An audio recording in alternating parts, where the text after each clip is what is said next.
We will now convene into open session at 5:02. There is nothing to report for closed session. We'll now move on to school presentation and Pledge of Allegiance. So if I could please get Stanford Elementary and their students to come forward at this time.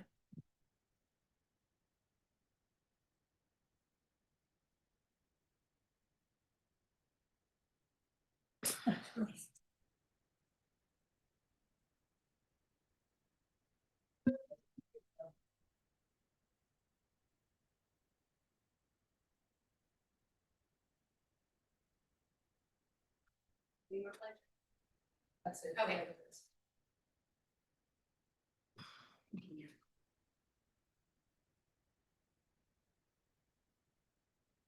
Is it, wait? Yes. Okay. Okay, say what you want to say. You go ahead.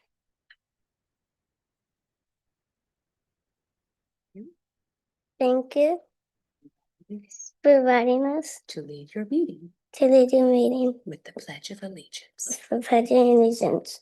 Awesome. Okay. There you go. Go ahead. Behind Austin.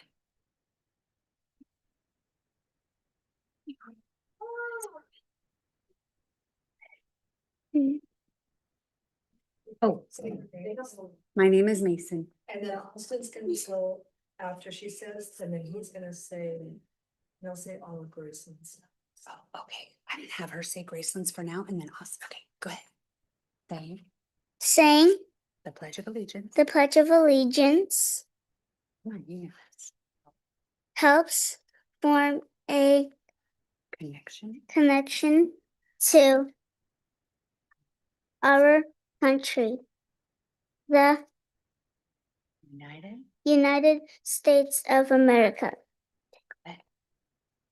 It's your advice. Ready? When we say the Pledge of Allegiance, we honor the flag and everything it represents. You got it. Wow. All right. Beautiful. And my name is Austin. Hello, my name is Austin Shipp. Okay. We are a country with a diverse population. Keep going. But can you read Jenna's part? Saying Saying the Pledge of Allegiance instills a sense of pride for all of us. all right. Now, are you all going to say this part? Okay. 1, 2, 3. We would like to lead you in the Pledge of Allegiance. Please stand. Don't say that part. Now just let him stand. Okay, now say salute Salute. and say, please begin. Please begin. God. Allegiance to the flag of the United States of America and to the republic for which it stands, one nation, under God, indivisible, with liberty and justice for all.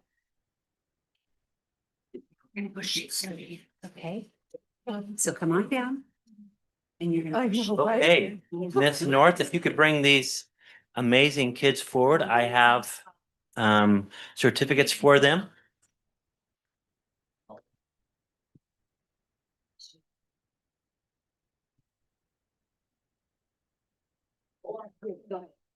You gotta get your certificate first. Okay. Right, keep shaking hands. Thank you so much. You did amazing.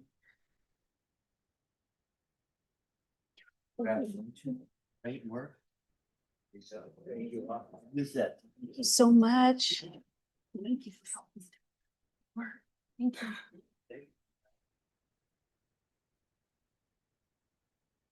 Madison, can I have you?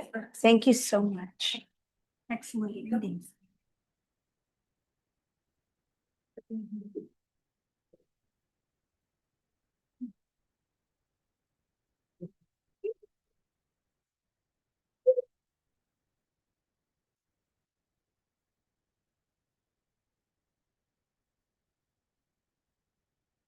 Thank you. Miss North has a little bit more of her presentation.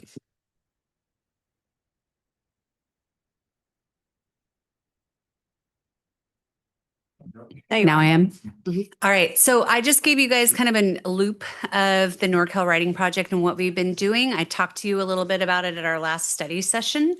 But we really have been feeling great about this school-wide project that we have of really introducing writing. You look at those two standards, those are the two top standards on the CASP testing, and it all involves writing. And so even though it's listening and speaking, there is no listening and speaking on the test. So we have been so into our graphic organizers and writing across our curriculum and writing throughout our time in all the grade levels. And so I invited a few of our young authors to present some of their pieces of writing. So I have a first grader, a third grader, and a fifth grader that are going to share some of their young authors. What do you call it? Why can't I keep think of the word? Anyway, published works. Published works. Thank you. That's why I brought a team. All right. All right, Miss Maddie. Come on up. You're up, girl.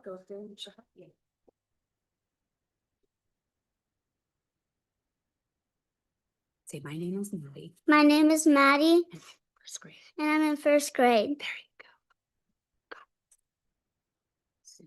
go. Ravens are birds. Very You got it. Interesting. interesting birds. First, they remember people. Then they get sticks to poke at food. Then they live in many places. Last, they are very cool birds. I agree.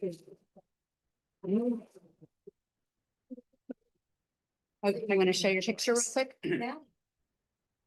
Oh, get your raven.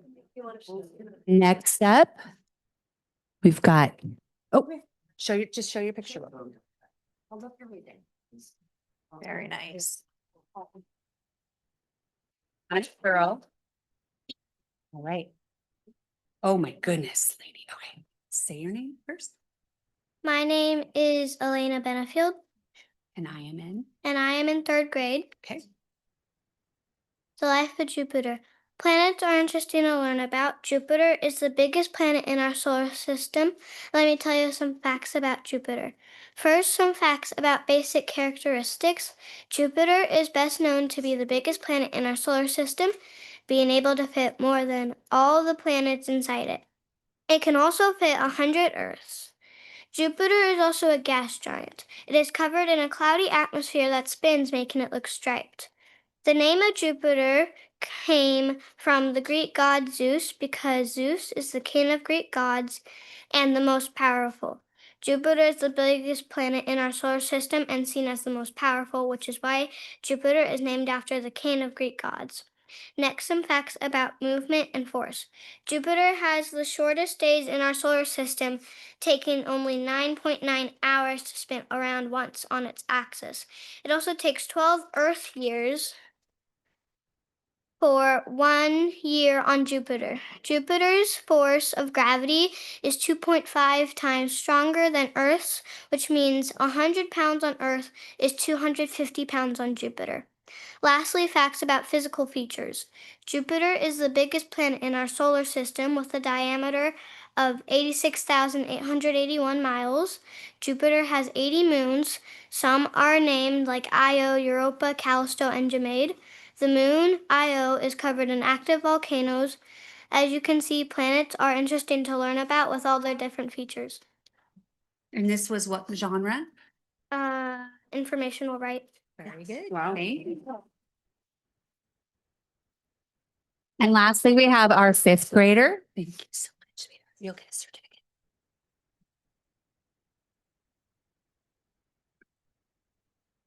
Is your paper, it's on your phone? Well, that clocks. I could have clocked that. Oh, you don't have, no, you don't have to stand on that. I'm sorry. Oh, move. Jeez, I'm like your mother. Okay. Say your name and your grade. My name is Jared Comley and I am in fifth grade. People usually call them snow leopards, but their nickname is the ghost of the mountains. The snow leopard is a type of mammal. It is known for its super good camouflage. The snow leopard has special adaptations, a unique habitat, and an interesting life cycle. The snow leopard has special adaptations that help them live in the snow mountains. It is covered in dotted fur. The snow leopard can camouflage really good. The snow leopard can run up to 40 miles per hour. The snowy mountains that the snow leopard lives on provides food, water, and shelter. Snow leopards live in the Central Asia mountains where there are wild mountain goats and wild ibex. The snow leopard has great camouflage. The snow leopard can jump 50 feet with one leap. The snow leopard is very good at hunting. The snowy mountains that the snow leopard lives on provides food and camouflage. The snow leopard is known for its good camouflage and hunting. The snow leopard is a type of mammal. As the snow leopard grows up, it goes through different growth cycles. The mountains provide food and water for the snow leopard. In this report, you learned about where the snow leopard lives, what it looks like, and how it grows and changes. The snow leopard is a mammal that lives in the snowy mountains. As the snow leopard grows, it goes through different life cycle stages. The snow leopard is an important animal because they are endangered. Great conclusion. I like that. All right, that concludes our presentation. You can look at this is what goes on in our classrooms, and you can see the scaffolding and the evolution from young to all the way up to fifth grade. They're becoming young authors. Yes. Have those amazing students come back up. I have a certificate for them as well.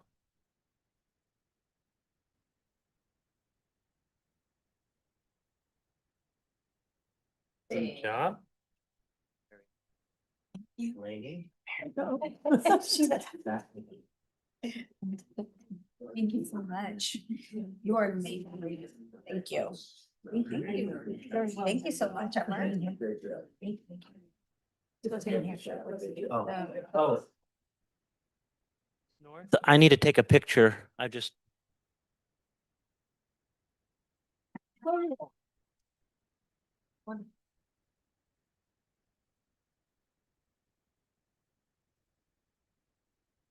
Christy, do you have,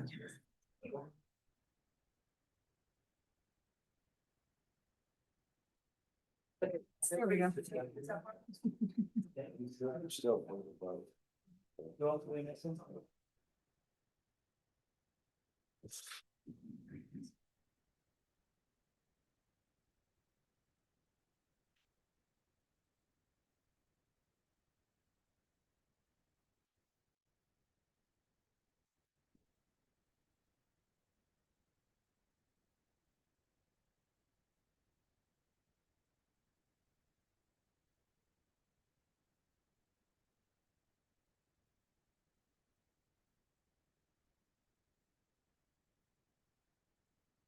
Thank you, everyone. That was amazing.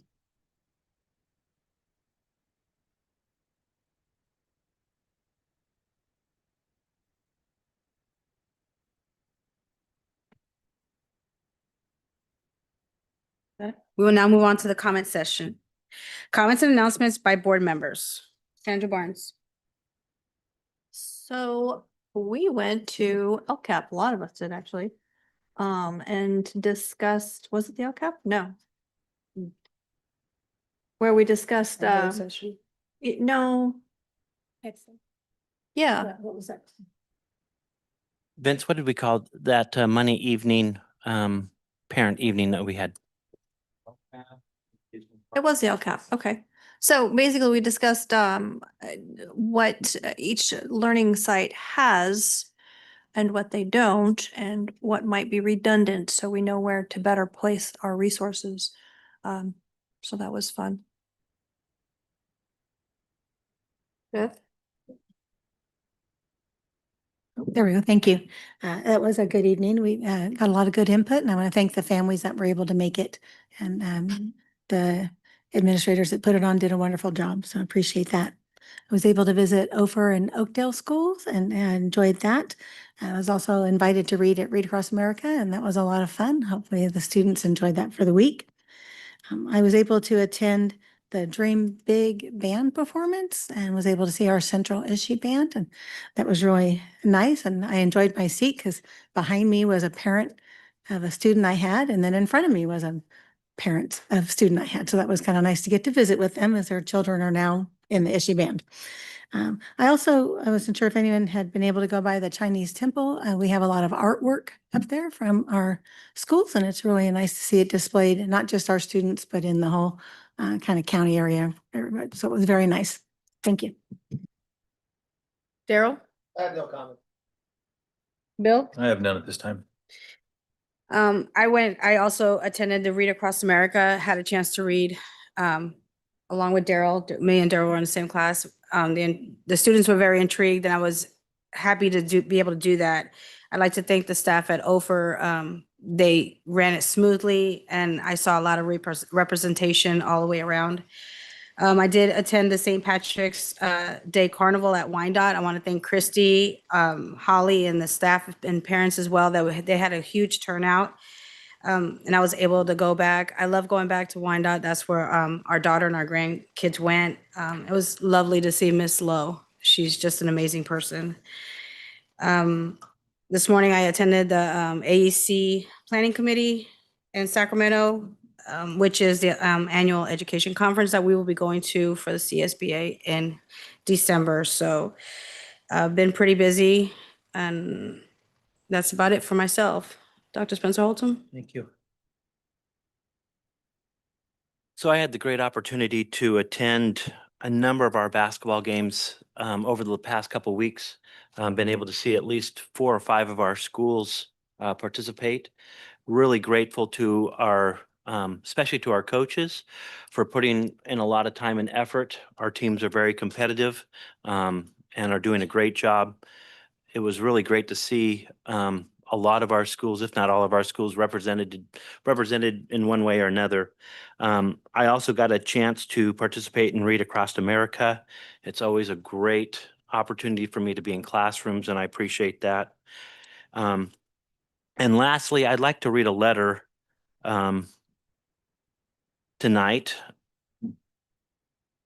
The Oroville City Elementary School District originally authorized the Stream Charter School in 2013.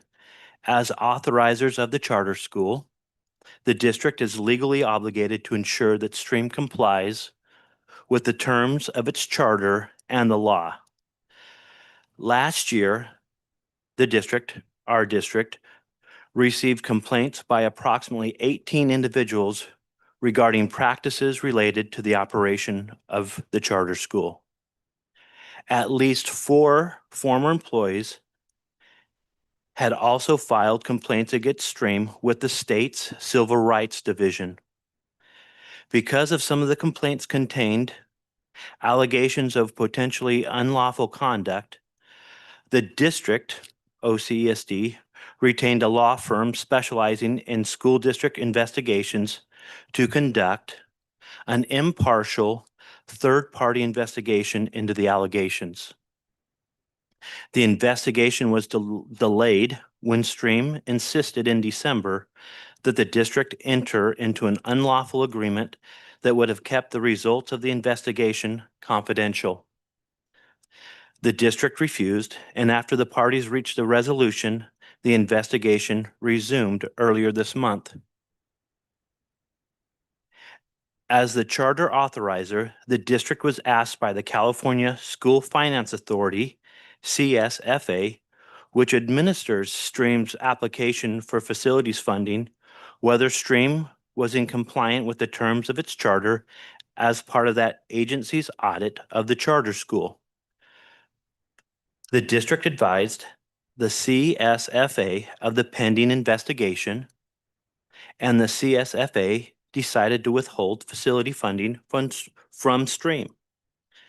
Stream originally claimed in a January 7th, 2026 letter that it expected to receive $591,000 in funding and more recently issued a contradictory statement stating that the total amount of this funding will be approximately $800,000.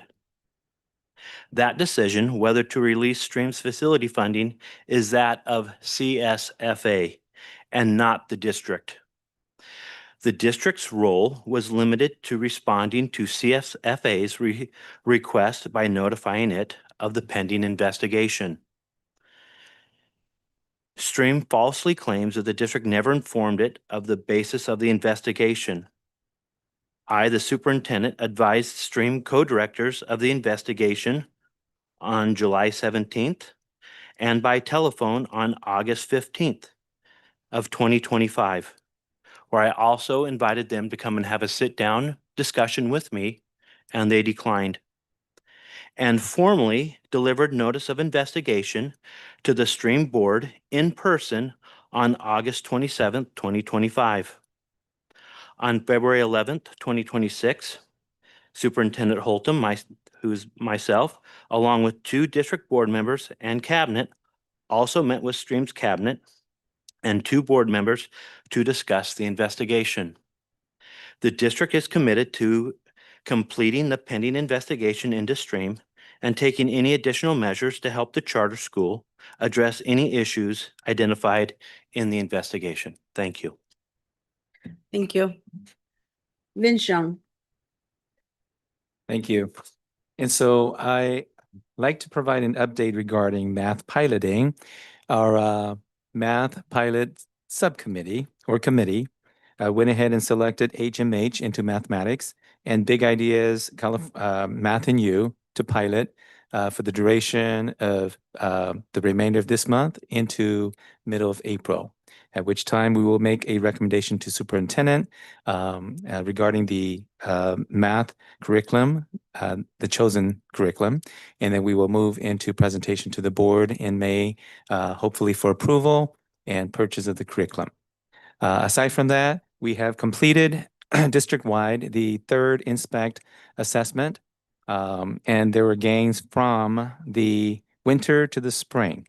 Noticeably in ELA, there's a 7.8% gain from winter to spring results. And then in math, 8.5% gain from winter to spring. This gives us an indication of how much percentage gains we will have approximately for our CASP summative as well. And that is if the interim inspect assessment is aligned to the CASP summative assessment. That's all I have. Thank you. Thank you. We will now move on to comments by the public. At this time, the board will extend invitation to interested parties who wish to speak on matters which are school-related. For those attending remotely who wish to comment, use the raise your hand button to be called on to speak. Nobody? Okay. We'll-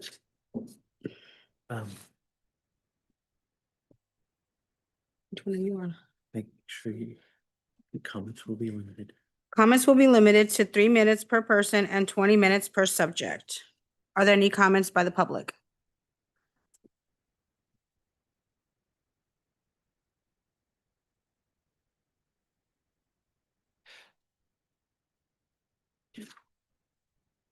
We'll now move on. Hold Go on, ahead. hold on. So we do have a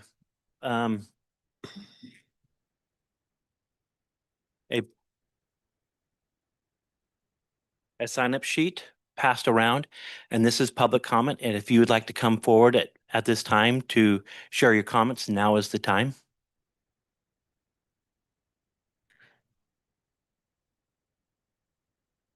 Can you please turn on your mic?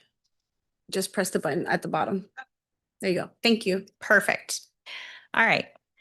Good evening. My name is Courtney Eggy. I taught in this district for several years before I went off to teach at Stream. So I want to start by acknowledging that there are many things I likely do not know yet about what is happening with the investigation into Stream Charter School.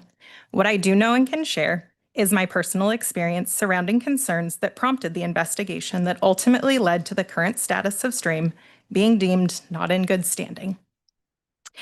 I was recently contacted by several families who shared an email sent by Stream Charter School early this week.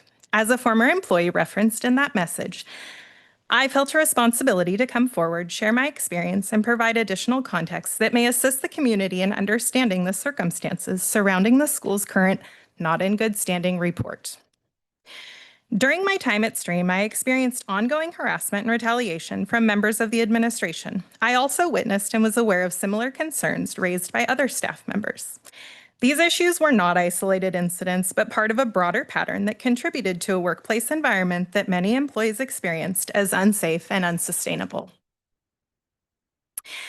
Having directly engaged with school leadership on multiple occasions to raise concerns, I observed a consistent pattern of deflection, lack of transparency, and an unwillingness to accept accountability. For that reason, the tone and content of the recent communication to families was not surprising. However, I am concerned that it presents a narrative that shifts responsibility away from the underlying issues and instead places the blame on the authorizing district and its former employees. It is important to emphasize that the investigation was not the product of isolated complaints, but of repeated and substantiated concerns brought forward by over a dozen individuals. These concerns ultimately prompted the district's involvement in formal review. I recognize that I was not a good fit for the culture at Stream.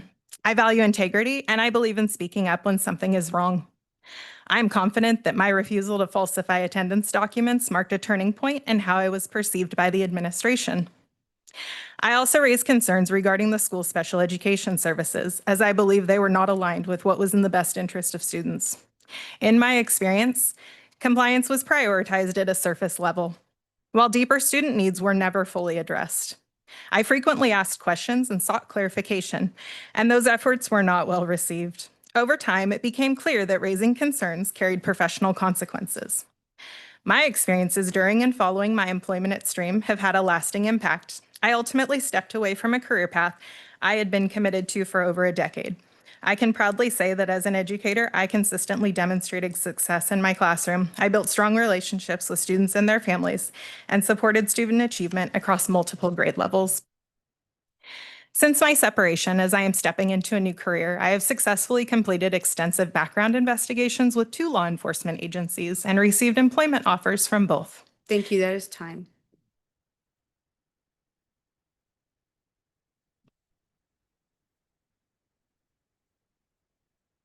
Have any others who would like to speak? She's coming up right now.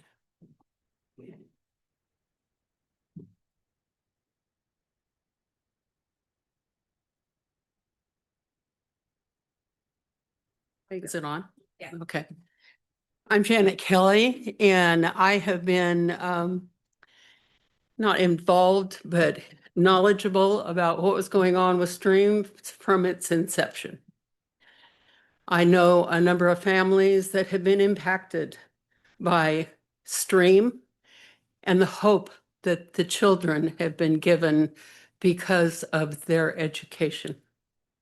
I believe that that hope has spread out through our community because those kids have stepped up and talked to other students from other areas of the educational system here in Oroville.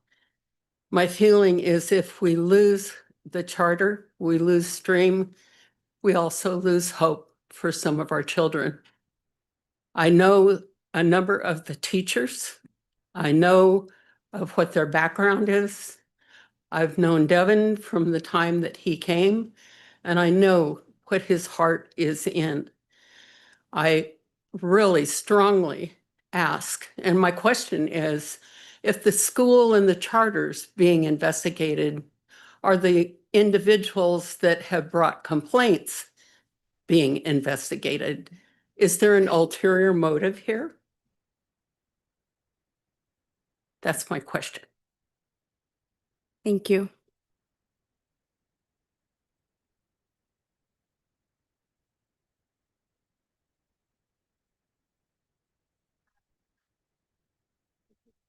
Can please press. Yeah, just push it on. Good There job. you go. Okay. Madison Johansson, I'm going to finish Courtney Eggy's letter. During one of those investigations, I was informed that information provided by Stream raised concerns about the accuracy and handling of my employment records. Additionally, I have been made aware of statements about me that I believe have negatively impacted my professional reputation. I had hoped to move forward after leaving Stream. However, my experience has extended beyond my employment and has continued to affect my professional opportunities. In sharing my experience, my intention is to help clarify the broader context surrounding the school's current status.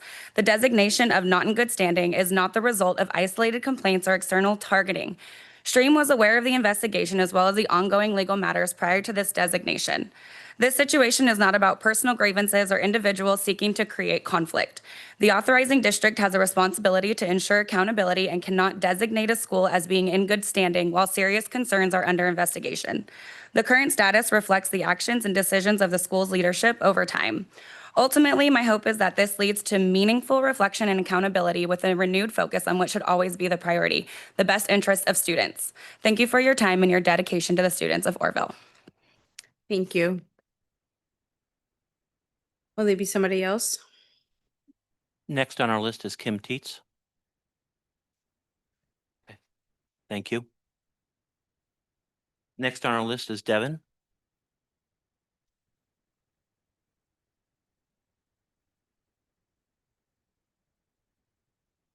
Hi, Devin. Thank you.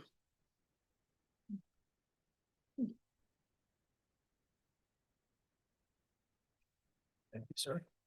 Go on, Devin.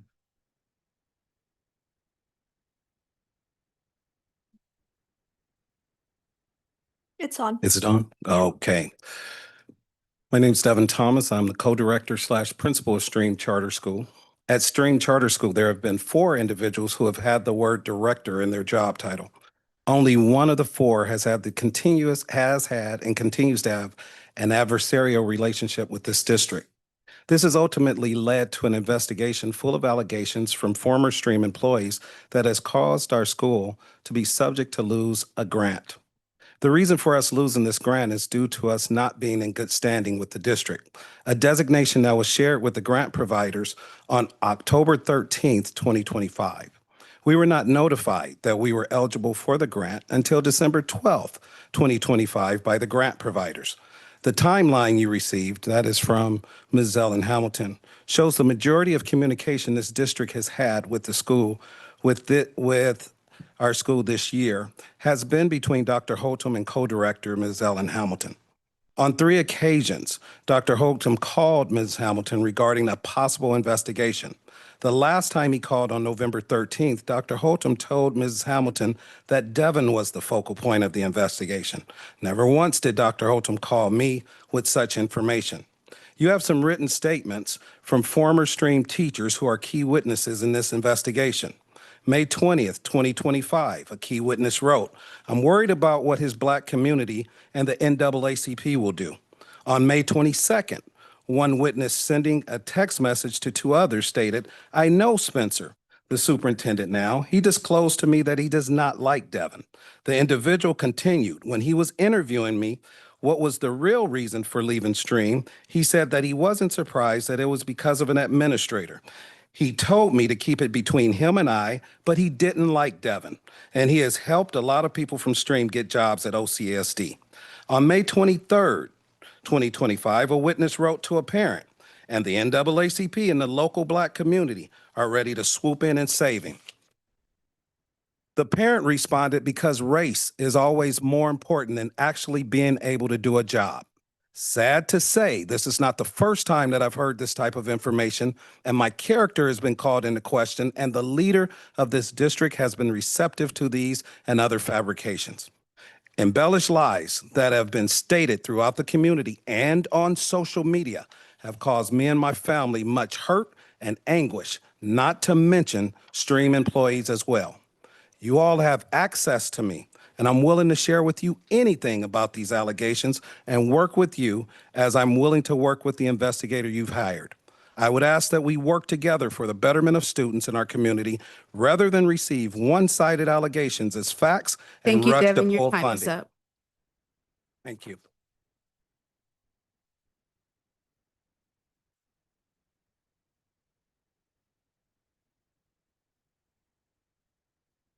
Carrie Victory? Victory? That's correct. Thank you. Board members, my name is Carrie Vickery. I have been teaching at Stream for 10 years. I am here to speak in support of my school and my administration and to make a request to you as the board. You are our chartering agency. In the time I have taught for Stream, our school has experienced a few challenges and many successes. Colleagues, please forgive me if I speak for you, but I know that those who remain at Stream, as well as all of our newer teachers, are like-minded in our compassion, dedication, and drive toward helping our students achieve. We take the charge outlined in our charter of providing increased learning opportunities for the families of Oroville seriously and have operated in good faith and professionalism to strive for that goal. I fully trust my administrators. Throughout these years, I've also trusted those in charge of our oversight, including this board, to make decisions that would be fair and just. To hear that we as a school may not be in good standing is hard to square with my actual experience, especially this year. This year has been the most uplifting, collaborative, and productive year that I have experienced as a teacher at Stream. I'm becoming concerned about what reasoning went into designating us as not in good standing. It can't be due to test scores. We have consistently performed better than our neighboring schools on state tests throughout the years, and our shallow dips can be directly correlated to our recent growth. As a PLC lead, I administer an anonymous survey that assesses how teachers feel about our school's overall climate and culture in order to make PLC goals meaningful. Last year, only 60% of respondents reported that they felt supported by administrators and colleagues. This year, the number is 95%. Also, when presented with the question of whether teachers feel that Stream is on the right path for continuous improvement, only 55% of respondents felt that it was last year. This year, 100%. Please take note of these differences when you consider the potential reason for the shift in perspective. Our administrators are still the same, and many teachers are still here. If you have heard contrary views on our school culture, I urge you to consider that your sources may not be acting in good faith nor sound judgment. Please interview those of us currently working at Stream to obtain an accurate perspective of our experience. My bigger request to you is this. I truly hope that all of the decision-making bodies overseeing my school are acting in good faith and sound judgment. I hope you are considering your obligation to facilitate our well-being as well as our accountability to you. I urge you to think of the 562 students, including their families, and the 113 employees of Stream, and ensure that our dedication and commitment to our school is not disregarded. Thank you. Thank you.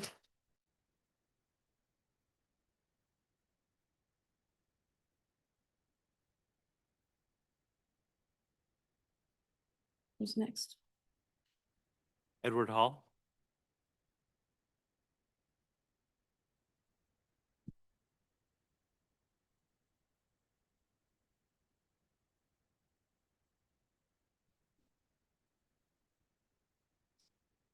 Just press the button. There you go.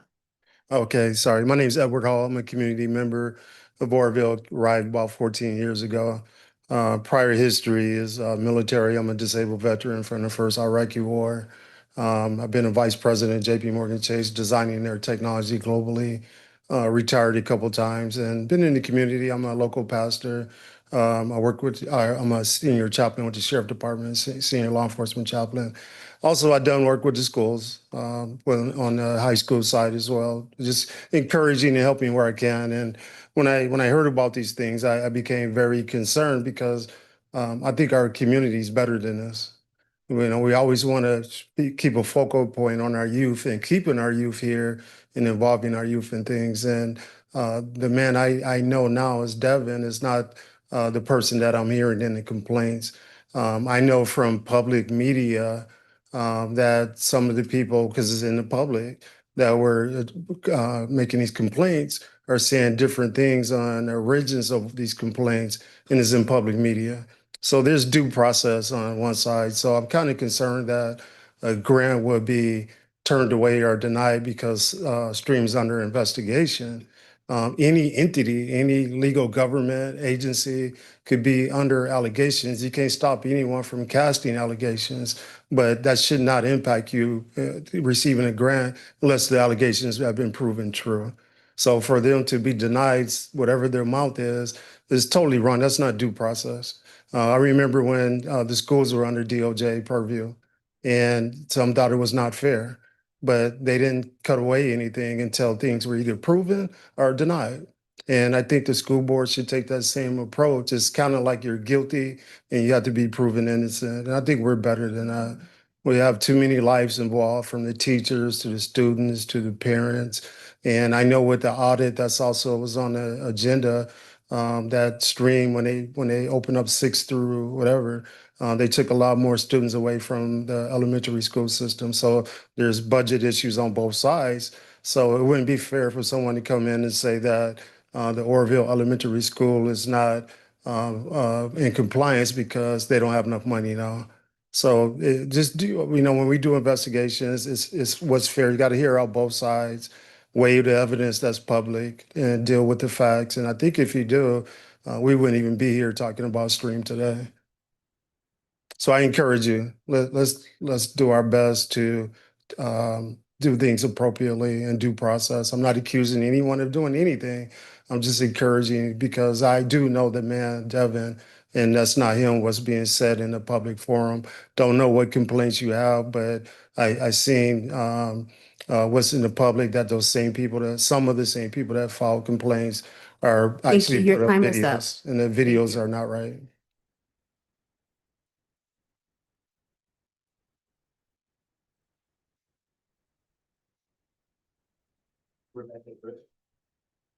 No comment.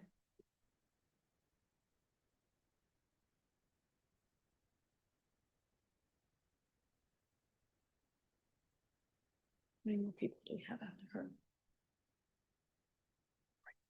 3, you want to let them ride?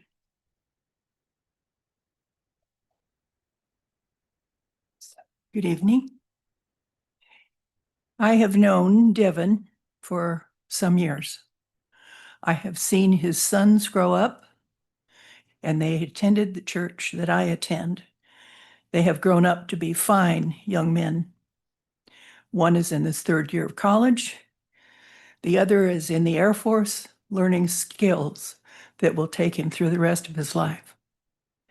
Devin raised those sons with a father's love and a father's firmness. And he runs the Stream School the same way, with a father's love and a father's firmness. You will see that there is peace and order on the campus, unlike some of the campuses in this area.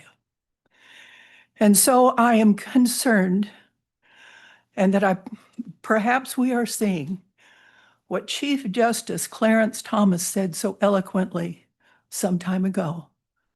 Ladies and gentlemen, what we are witnessing is a high-class lynching. Yeah.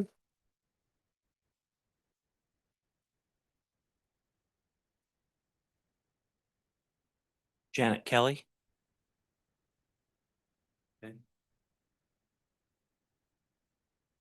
Marie Robinson.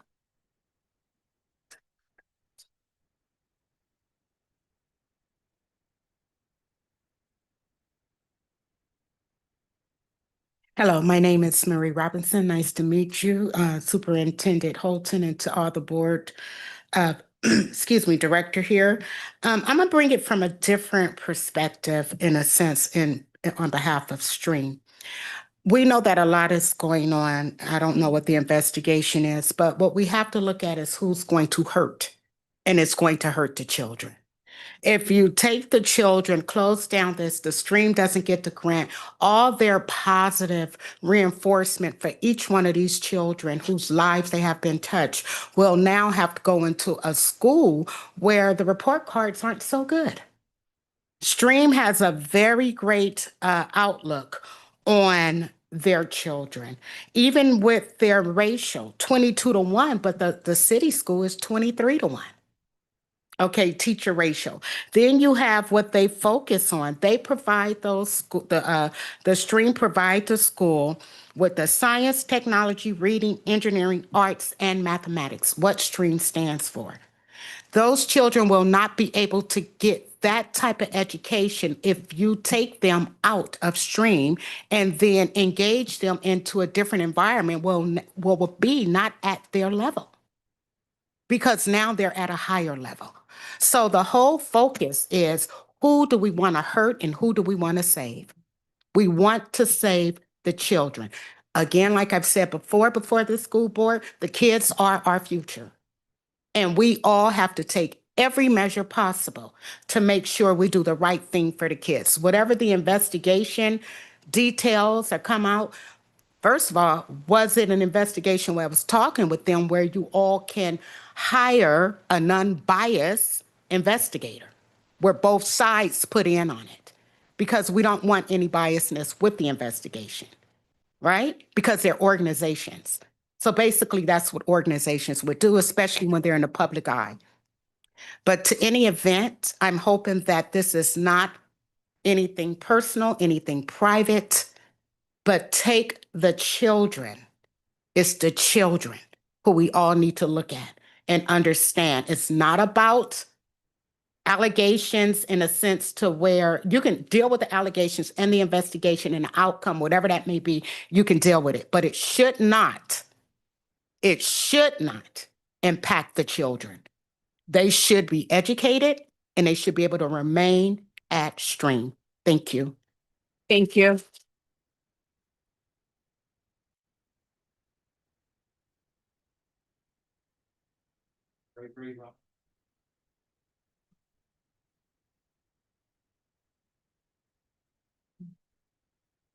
You want to let them know they only have 2.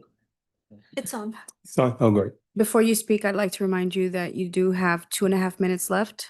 And I believe there is another person on. Yes, there is one more person after you. It is a 20-minute subject. I'm gonna be really quick. Okay, thank you. I'd like to address the superintendent. Hello, board members. My name is Gregory Robinson. I'm a retired military. Fought in Afghanistan and also in Iraq. I am the youth pastor that works directly with Pastor Hall. I have mentored Devin's son personally myself, and I talked with Devin multiple times. For what I heard today, it's impossible. I'm not gonna say impossible. It's very unlikely. And like lady said, one of his sons right now is currently in the military. I am his direct mentor. So from what I'm hearing today, and like my wife was saying, the most important thing is the children, and I'm gonna leave it at that. Thank you. Thank you.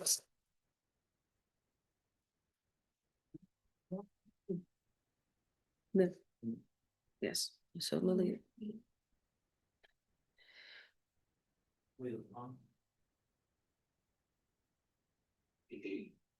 And Lily, you have 1 minute and 38 seconds. I had prepared statements. Many of the members of the stream community had already addressed much of this, so I'm going to pivot just a little bit. I would like to say that the form for the CSFA is a simple form, and that it states that do we not comply with our charter? Have there been any notices of revocation? Have there been, sorry, let me go up here. Have there been any notices of violation? No, there have not been. Those are the only basis for stating that you are not in good standing at the time of the application. It does state that if you are not in good standing during the entirety of the term, that can be reported and then the grant can be revoked. But not even saying that we are in good standing at the time of the application, which was in the fall, well before the investigation had even been open to us. We were not notified that the investigation was ready for us until nearly Thanksgiving at that time. And we were letting it play out the way it goes. We did not delay based on wanting to keep the results of an investigation confidential. We merely wish to keep our employee confidentiality the same way with during the investigation as we are required to as a school, and that is all. And we were able to come up with a confidentiality agreement that was agreeable to both sides, and we are continuing to be in the investigation. We've already had several of our members meet with the investigator, but it is going to be slower than the CSFA timeline. Thank you, Lily. That is time. Thank you.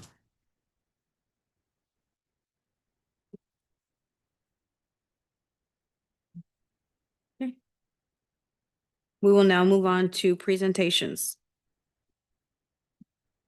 The ISOM advisors.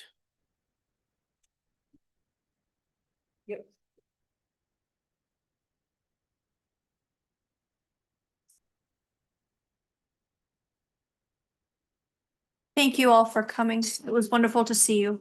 Thank you.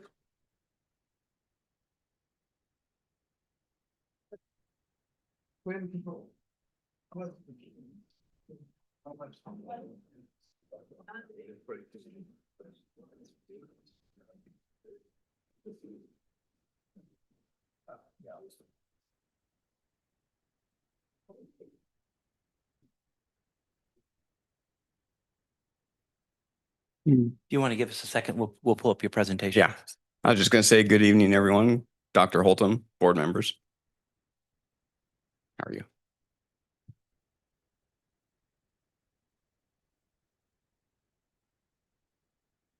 Okay, Makiko Sato, who many of you probably know, sends her regrets as she was not feeling well this evening. So I'm a longtime colleague of hers, worked very closely with them on general obligation bond programs with districts throughout the state. My name is Jeff Pickett. I don't think I've said that. And yeah, I've worked with ISOM advisors for many years alongside Makiko.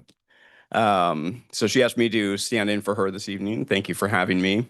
And I'm just going to go through a brief presentation. I think many of you have heard similar information over the past few years about general obligation bond programs, how they work.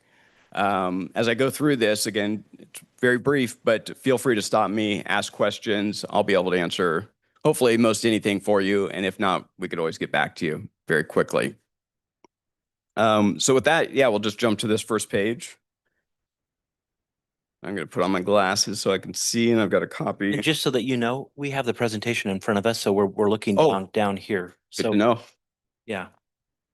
And I can look up there. I got this because my eyes are getting old too, even with my glasses. Okay, so this first page is just a little bit of background on your assessed values. The reason we always talk about this in our presentations is because this is the basis for a general obligation bond program. General obligation bonds are repaid through property taxes that are levied on assessed values within the district. So as your tax base grows, shown here, over time, and when we project into the future, that's how we're able to issue general obligation bonds and repay them back. And again, general obligation bonds are used for facilities improvements.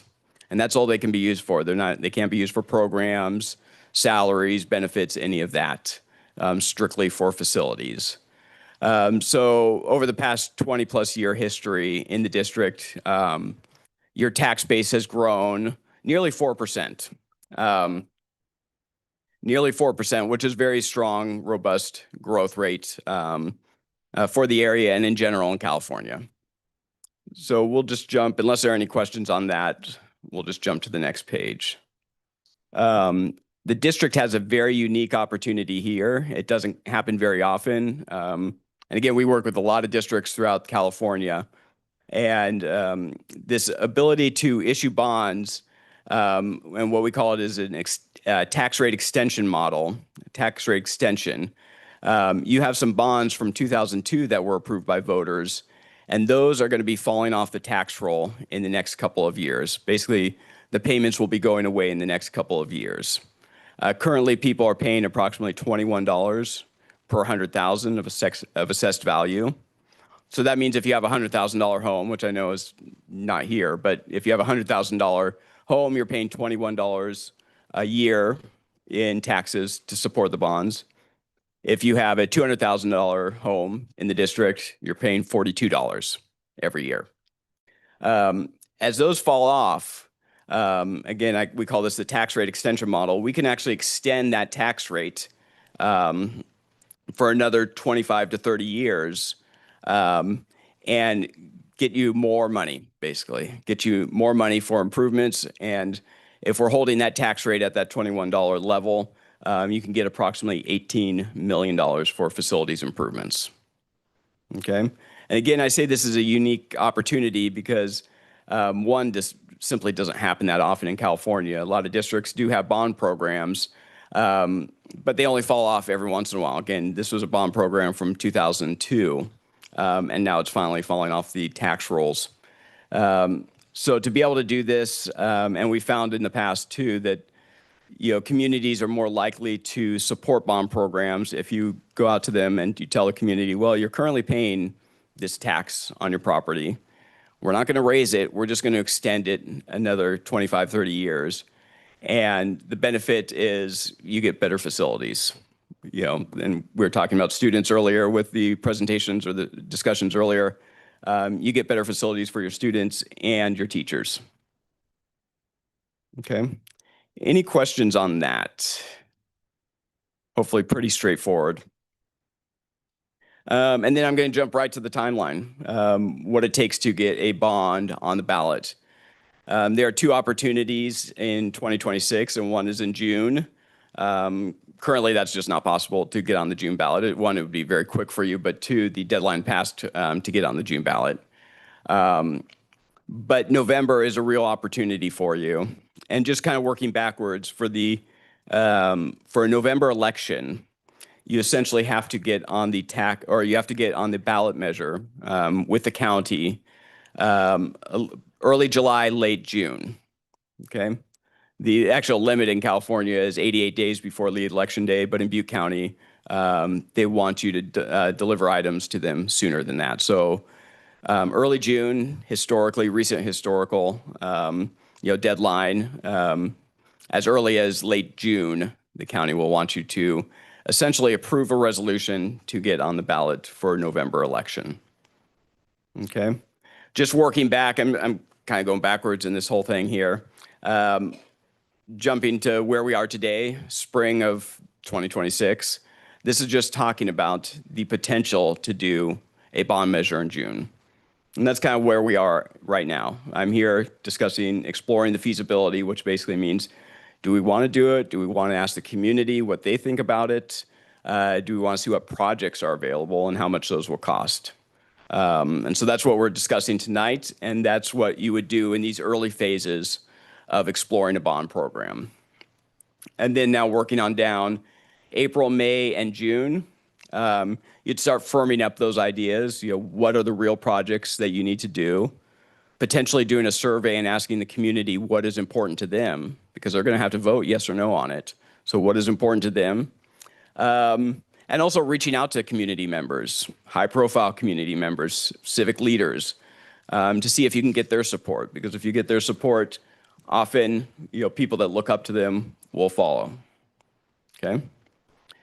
So that's what it would take over the next couple of months to then come back to the board in May or June to ask you to approve a resolution to get on the ballot by late June, early July for a November election. I skipped over some important stuff kind of in the bottom third there.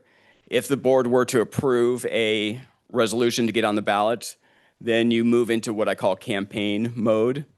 And that is when a campaign committee, independent of the district, though it can have district folks on it, it can have board members, it could have your superintendent, business officers, teachers, but it is still an independent organization. That campaign committee is out there campaigning proactively for the bond measure.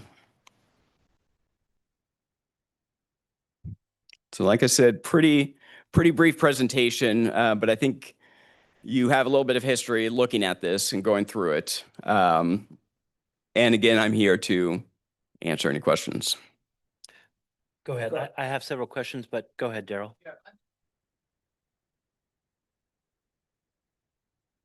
Raising taxes, and Bert, when I hear we could loan, our community could use,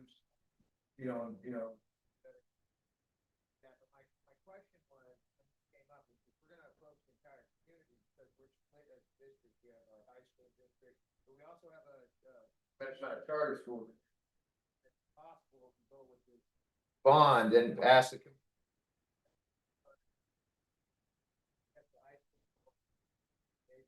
I'm not sure how that works, but is it possible for the charter school to benefit from? So go ahead and answer that first question about, other entities. But my follow-up question to that would be, I work very closely with Doug Williams. We've talked about this. He's the high school superintendent. And so, we're concerned about, possible competing bonds or the possibility of doing one together with the high school district. So answer his question, and then we'll kind of morph it into that conversation about the high school district and the feasibility and the practicality of doing that together, or the concern that I have with a competing bond. Yeah, it's my understanding with charter schools, as long as they're on district facilities, if they're using your facilities, you can improve those facilities. So that's essentially it. Are they using, if they're not in your district? They're not using any of our, none of the charter. Then I would have to confirm with a bond attorney on that, an election attorney. So I can't answer that. I can get back to you very quickly. I apologize for not having that answer. You can, and this is actually very important and maybe obvious, but you can obviously, touch every district-owned property within your boundaries. And that is actually one suggestion when I was talking to Makiko earlier, one suggestion. You want to be able to affect all the community members. You want to be able to impact all the community members. So focusing on one school or one area, we find is not always beneficial to passing a tax measure. You want to be able to help everybody, including possibly the charter schools, which I'll get back to you on. I know that doesn't fully answer your question, but do you have any follow-up just based on what I told you there? No. Yeah. Sure, I can say if I'm in the back of. Yeah. And that would be a concern, here and everywhere else. I just don't know if if the charter school is using a privately owned facility, there may be considerations I'm just not an expert on the legal parts of that. Regarding the high school, and you were talking about doing two bonds together, or the implications of both going out, kind of essentially blocking each both other. of that, we want to be mindful of that, of competing bonds, but the thought process that I'm thinking of is if we could combine our bond together and possibly go out together.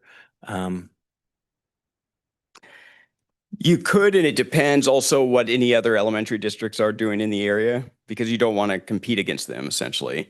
And if the high school is partnering with this district, and there are other districts that feed into the high school, you may have, those districts those other elementary districts that aren't benefiting, maybe getting mixed messages about the high school and what's going on here. Because essentially the high school will have to have two messages then, and that's a little difficult for them. As far as having two bond measures on the ballot at the same time, it is not unusual. It just happens all the time. School districts go out for bond measures constantly.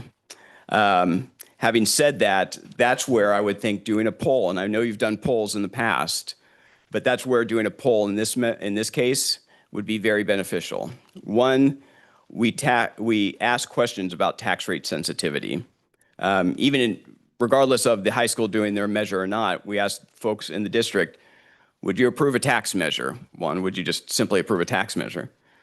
They say yes or no. Well, would you approve a tax measure at X amount of dollars a year, a little bit less, or a little bit less? And we see if people are tax rate sensitive, because maybe, they wouldn't approve a $30 tax rate measure, which is the maximum for an elementary district, but they would approve a $20 tax rate measure. In this case, we're asking for a $21 tax rate measure, just extending that one. So we see if there's tax rate sensitivity. And the reason I bring that up is because we also see, well, let us tell you, in addition to the elementary district considering a bond program, the high school district is considering a bond program. Would you vote for one, the other, or both? And so we're able to test those. test those questions and get pretty firm, statistical data on whether people would support those programs. The elementary, kind of going back to what I said earlier, there are plenty of times where people would support both an elementary district and a high school district because their kids are going to attend both those districts. So they do see the benefits. But sometimes they may not. Sometimes they may support the elementary district because they have kids there right now and they aren't at the high school yet, or they're at the high school, so they're going to support that one. Some will support both, some will support neither. But we're able to ask those questions. I know historically in the past, you've gotten pretty good poll results. Just to remind you, in California, you need a 55% voter approval to do a bond. I know in the past you've gotten pretty good poll results, and in 24, you were very close. Now, 24 was a very difficult year to pass bonds. I can tell you that. Just there was a lot going on, politically, economically. But the polling will let us know, in today's conditions, in today's economic and political environment, would people still support your local schools? So members of the board, back in 24, we missed the bond by about 200 votes or a half percentage point. When we did go out and poll people or survey people, we were in the low 60%. So we thought, okay, we have some room for error, and but we ended up just narrowly not passing. Yeah, that is not dissimilar to a lot of districts. Not necessarily, not setting aside the win-loss. It's just, when we did the polling, not just us, when everyone did polling in California, a lot changed between the polling this time of year or the summer and November. So it's not a guarantee, obviously, but it does give you very good data. The polling also asks questions about different projects. So let's say you could do charter school projects. You could ask, would you vote for a bond if it had charter school projects? Or, regardless of charter school or not, would you vote for a bond if it had a new gym or if it was safety and security improvements? And you can gauge people's interest in supporting bonds for different types of projects. That can help guide your campaign and also let you know what the community values and what is important to them right now. Guys have any other questions? No. Okay. Thank you very much. You're welcome. Thank you so Thank you for having me. We will now move on to public hearing. Independent Auditor's Report of Oroville City Elementary School District financials as of June 30th, 2025. Okay, thank you. Members of the board, normally this is an Andrew item, but Andrew is on vacation, so he's asked me to cover this item. And the very good news is that we came back with 0 findings in our audit. Thank you. And as you know, this is a very big deal. And without Andrew being here, just want to acknowledge our business team and everybody who's part of that audit. Thank you so much for a great job, and we appreciate that. Thank you. We will now move on to discussion. Second reading revised OCESD Board Policy Manual. Okay.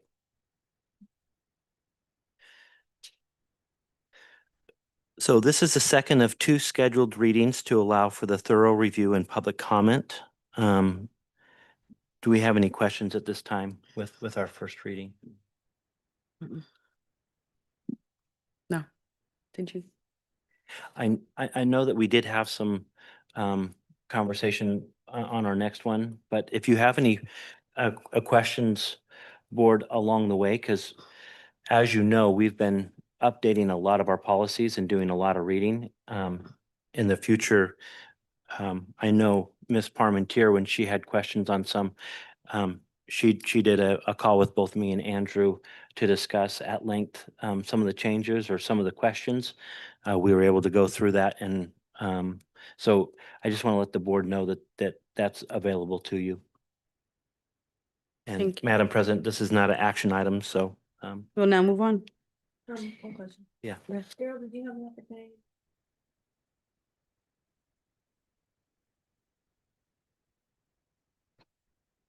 Okay, we'll now move on to informational.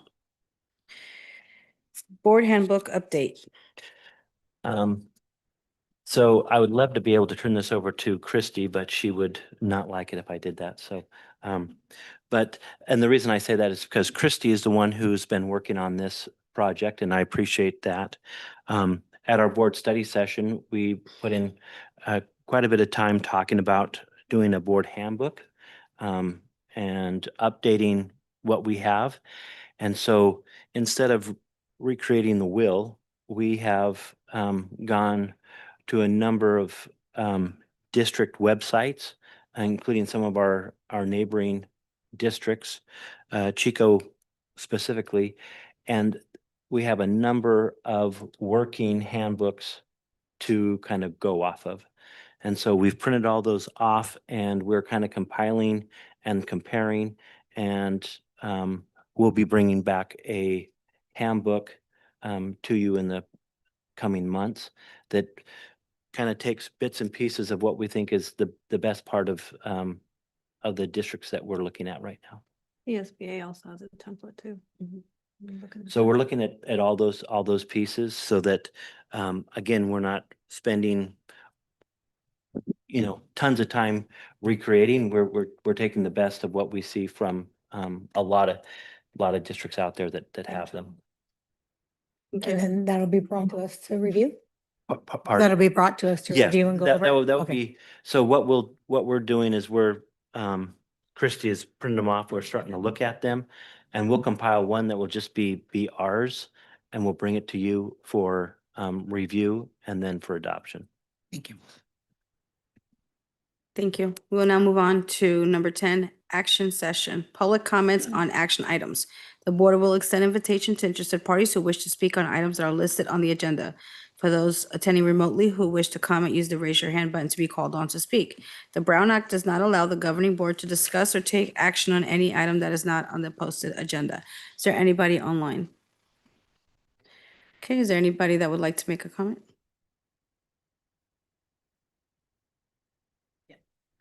Okay. On item number 12, under new business, regarding waiving a second reading and adopting revised board policies. I noticed that every one of those policies have to do with schools, charter school authorization, charter school oversight, charter school renewal, and charter school revocation. My main concern on that is, number one, waiving a second reading when it's a new policy. You have had, and I commend you, had a month to read your packet that is this thick when you try to print it all out. And it, yeah, huge and an enormous number of pages. It took a very long time to read through those. However, we, the public, only get to see new ones for a short period when the board agenda is posted. And when I went in and downloaded those documents from your board docs last night, they don't look changed. They do not have the description that was put in of the changes with adding more robust provisions regarding conflicts of interest, fiscal oversight, provisions about negotiating MOUs. I don't see that on the ones that I was able to access last night, which means that there's no way that we can comment on it if you approve it with no second reading at this point. And I would urge the board to please not waive a second reading because I can't see the changes.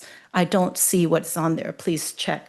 Maybe I just went to the board docs website that you guys use, and it's difficult, when you're depending on a third party to put things up, but it looks like that they have the original Word documents from 2012, some of these items. They don't even have the new revision version up, and yet it's labeled January revision. But some of them were revised in 2019, 2025, and they don't have that listed on the ones that I can look at that say January revisions. So I just can't see the changes, and then there's no way for the public to comment on that. Thank you. Thank you. And Madam President, so that item's under new business, so we can go through the consent agenda and then we can then go to item 12, new business, and discuss that. Thank you. We will now move on to the consent agenda. Does anybody have any questions?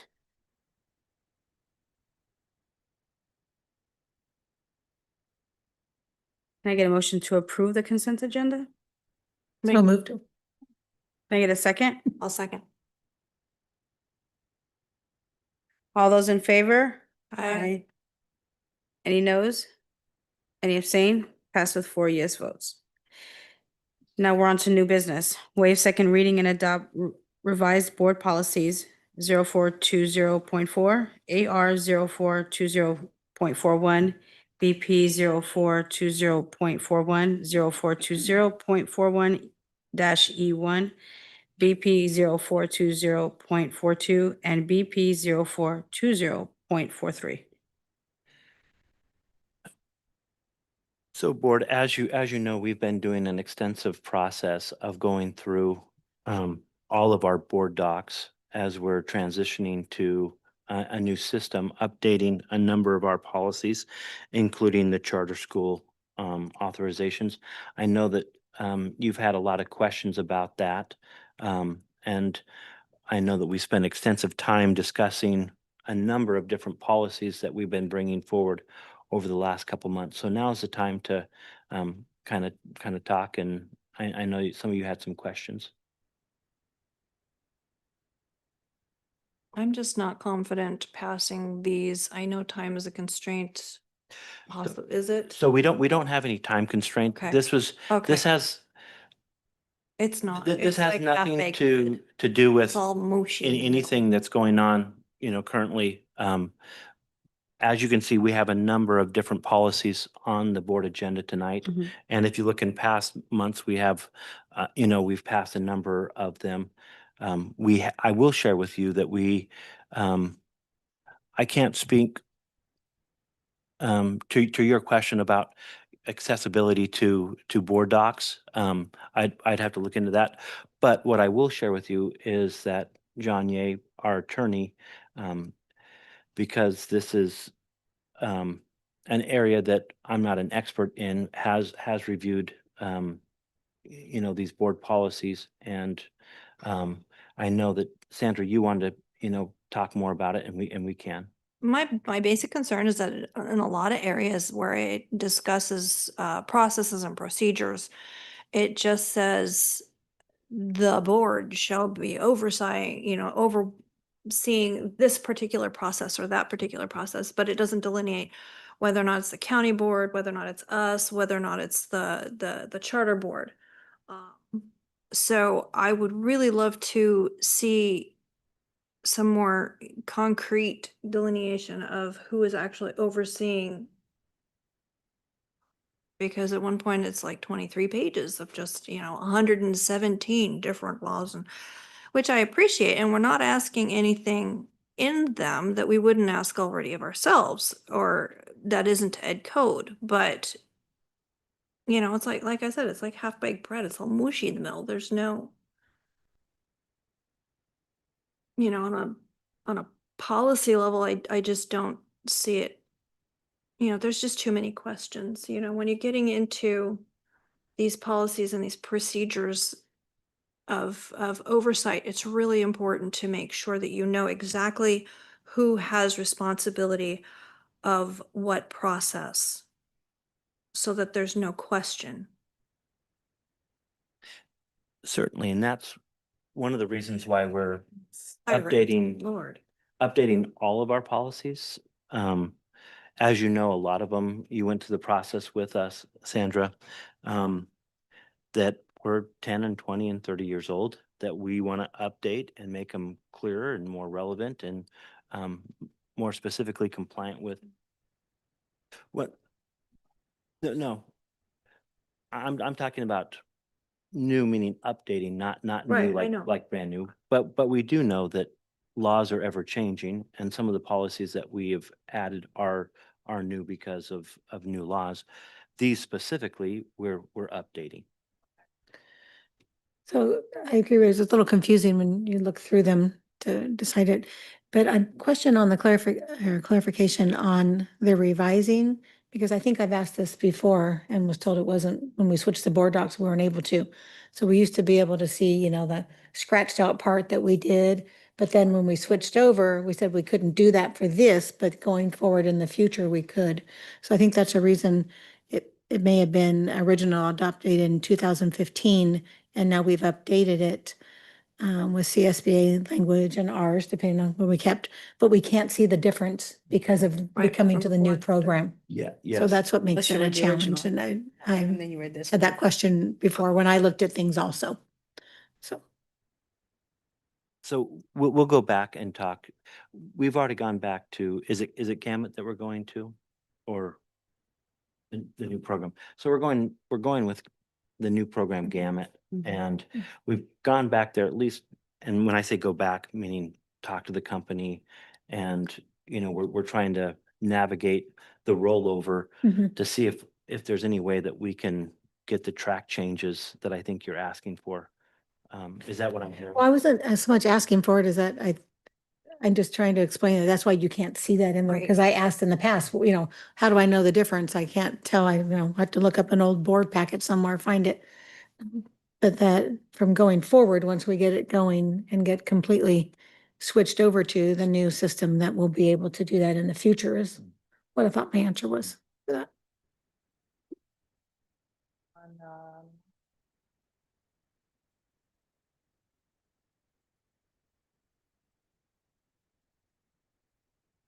Uh, 420.42, page 4, paragraph 2.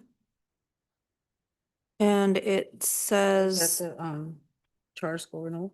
uh, Which one's that one? The charter school renewal? yeah, Okay. 420.42, page 4, paragraph 2. Third sentence. It says sent 30 days from this meeting, which is 30 days from today's meeting, which should not read that way. It should be 30 days from decision or what have you. I don't even remember what it was about, but it's just a grammatical error. A lot of ramifications because moving forward, it's 30 days from today's meeting, which would basically expire moving forward forever and ever. Well, and So I just feel like there's a lot of. we're not adopting them tonight. Oh, good. And so Oh, good. my recommendation, Madam President, is that we pull the item and we continue to work on this process. We've been working on the process for several months now. Working hard on it. And we've approved a lot of policies. Just remind everybody that we spent 3 days, you know, going through.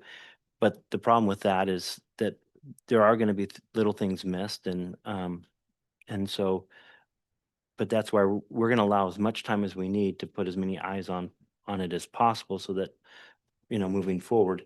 And the other thing that I'll remind the board is, moving forward, if we find, you know, things that we think, oh, we need a change, we can always bring that back and make that change, because we're never going to have perfect, you know, board policies, but our goal is to. Thank you. Thank you.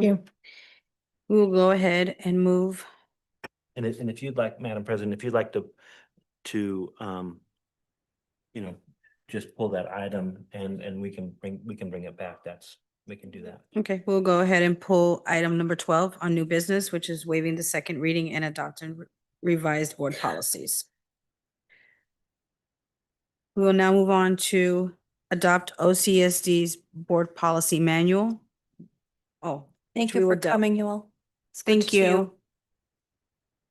So it's the whole thing. So it's recommended that the Board of Trustees formally adopt the comprehensive OCSD Board Policy Manual, superseding all previous versions and individual policies in iterations. Okay.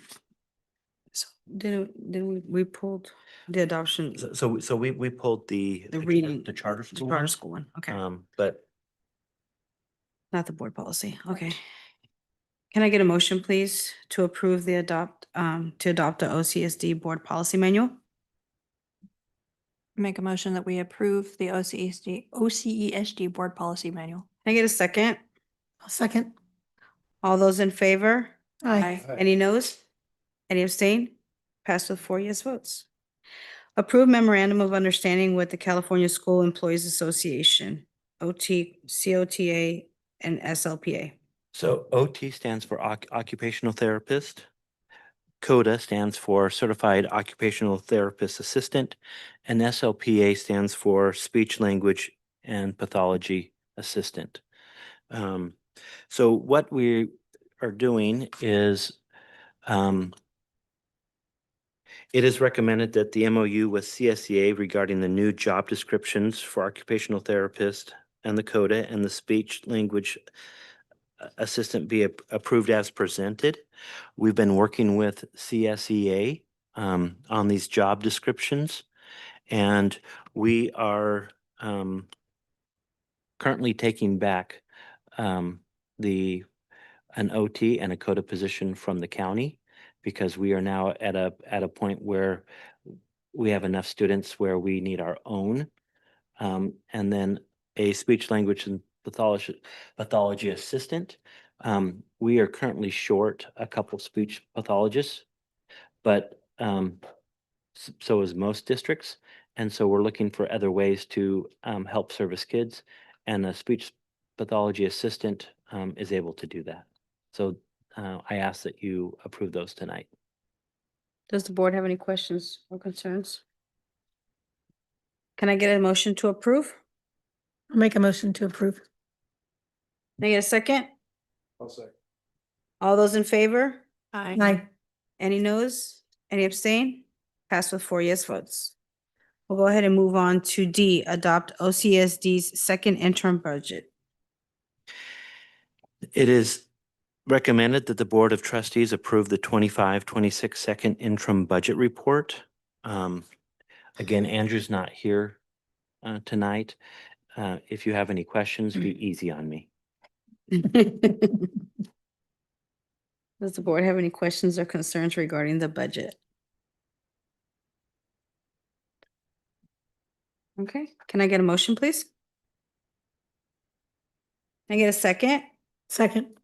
All those in favor? Aye. Any noes? Any abstain? Pass with 4 yes votes. Approve grant deed transfer. Okay, so this is one of Andrew's pet projects. So we have an approval request for board action regarding the grant deed for the property located at 4795 Foothill Boulevard, Oroville, California. This parcel was originally granted to the Wyandotte School District in 1870. Wow. For many years, the district has leased this land to the Butte County Fire Department, which is the Wyandotte Station.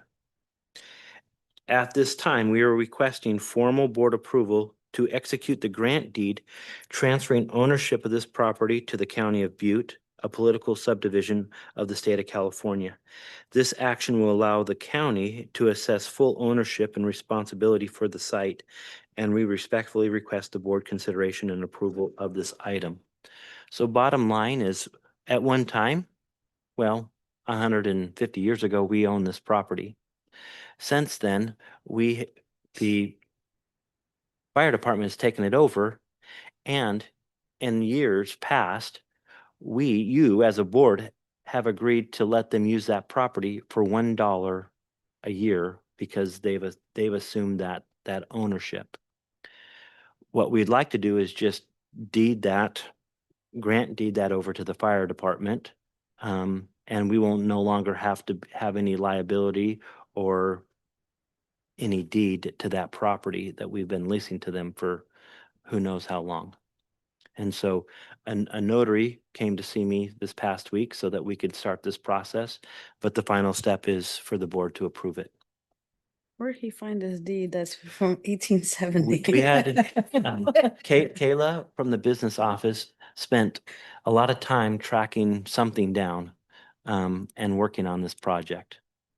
I know. Okay, can I get a motion to approve? Does anybody have any questions or concerns? Okay, can I get a motion to approve the grant deed transfer? So moved. Can I get a second? Second.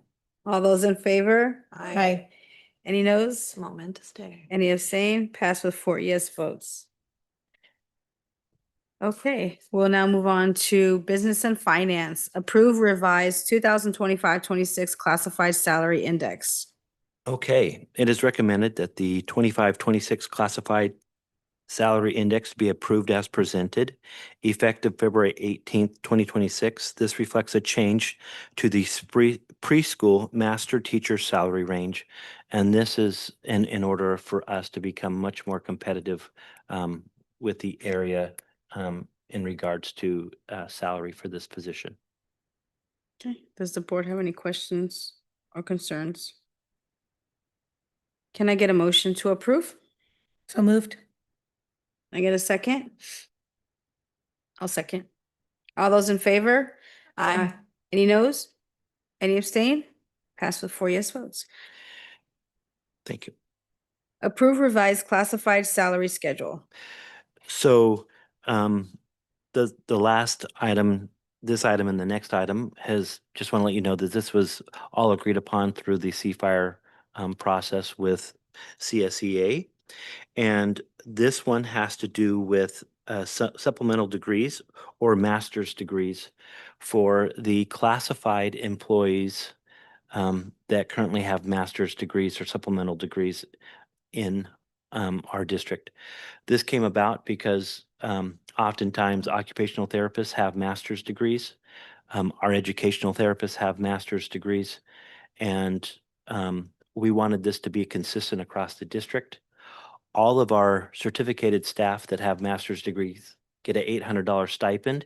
And we have 3 or 4 members of the classified unit that also have master's degrees, and we want to acknowledge that as well and keep everything consistent across our district. Thank you. Can I go ahead and get a motion to approve the revised classified salary schedule? So moved. Second? Second. All those in favor? Aye. Any noes? Any abstain? Pass with 4 yes votes. Approve revised classified specialty salary schedule with supplement pay limited to 1 effective March 18th of 2026. So this is the salary, these are the salary schedules for our new positions in our district. Our OT, SLPA, and our CODA. They also include what you just approved before with the master's degree if they have them. But this has to do with, we had to create in the negotiation process a salary schedule for those 3 positions. Thank you. Can I get a motion to approve? Can I get a second? Second. All those in favor? Aye. Any noes? Any abstain? Pass with 4 yes votes. Approve home to school transportation plan. So as you know, we contract with the high school district for our transportation, and it is recommended that the 26-27 home to school transportation plan be approved as presented. And it's important to notice that, or to note that we basically just take the high school plan and adopt it as ours.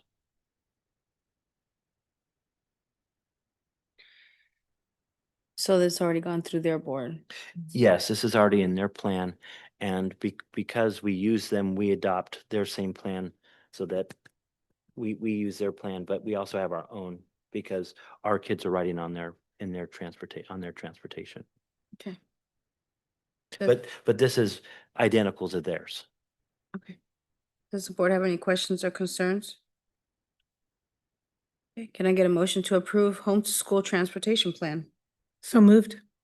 Can I get a second? All those in favor? Aye. Any noes? Any abstain? Pass with 4 yes votes. Approve memorandum of understanding with the Orville Elementary Teachers Association Hmong History and Cultural Studies Conference. So this is a MOU or memorandum of understanding with our teacher association, OETA, for some extra pay. There was a conference a couple weeks ago. We've talked a little bit about this in the past.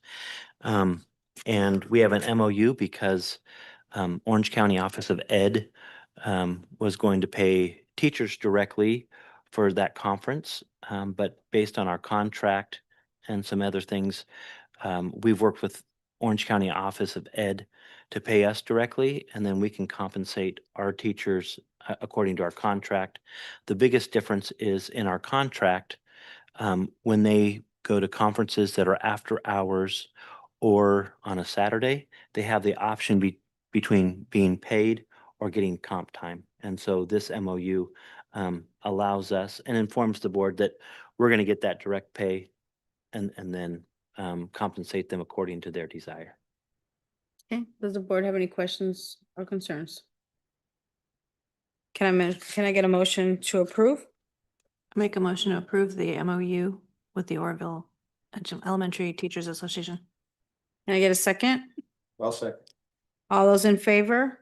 Aye. Any noes? Any abstain? Pass with 4 yes votes. Accept auditors 2024 to 25 financial report for Oroville City Elementary School District. So, Darrell, I'd like to say thank you for your question to Andrew. The auditor's report is about 10 pages of something that nobody really understands. Okay. All I look for is, do we have any findings and are we in good standing? The good news is that exists in this report. Nothing else that I read do I understand. But it's recommended that we approve the audit report. So it's 4 pages and 3 of them are disclosures. Whatever it is, I believe you. Yeah. Does the board have any questions or concerns? Can I get a motion to approve? So moved. Second, Second. all those in favor? Aye.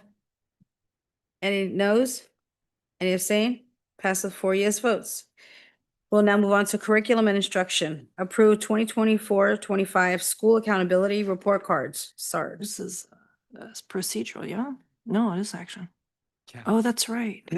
So as you remember in January, Yeah. it was reported to you, brought before you that our schools have completed their SARCs on time before the February 1st deadline. After that point, the county went and reviewed our SARCs, and we came back with 3 schools with corrections that need to be made. When that is the case, then we have to make those corrections and get it board approved before it goes up for posting on the website and on the state's website. So tonight, it's recommended that the corrections were for the 3 schools. So I want to make sure I point that out. Ophir Elementary, Studios Middle School, and Ishii Middle Schools. Minor finding, and those were adoption dates for Ophir. They were founded that we needed to make sure that the adoption dates were included.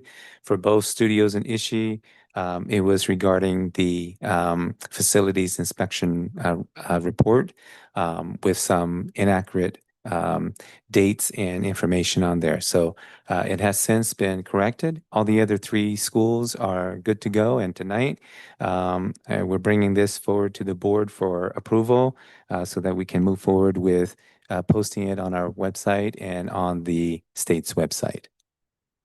And I'm open to any questions that you may have too. Does the board have any questions or concerns? I didn't, but I did want to thank the principals for their hard work because I know how much goes into this and I did read them. So welcome. Thank you. Okay, can I get a motion to approve? Make a motion to approve the 24-25 school accountability reports. Can I get a second? Well, second. All those in favor? Aye. Any noes? Any abstain? Pass with 4 yes votes. We'll now move on to personnel. Okay, then the next 3 items are the last piece in the process. Earlier tonight, we approved stipends for these 3 positions. We approved the salary schedule for these 3 positions. And now we're formally approving the job description. As I stated earlier, all 3 of these processes went through the C-Fire negotiation means with CSEA. Can I get a motion to approve the job description for occupational therapist? So moved. Can I get a second? All those in favor? Aye. Any noes? Any abstain? Pass with 4 yes votes.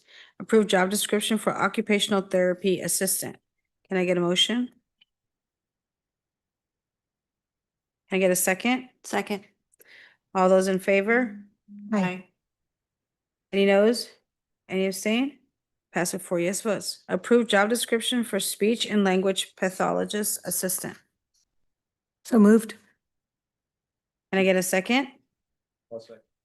All those in favor? Aye. Any noes? Any abstain? Pass with 4 yes votes. We will now adjourn the meeting at 6:42. And thank you everyone for coming. Thank you.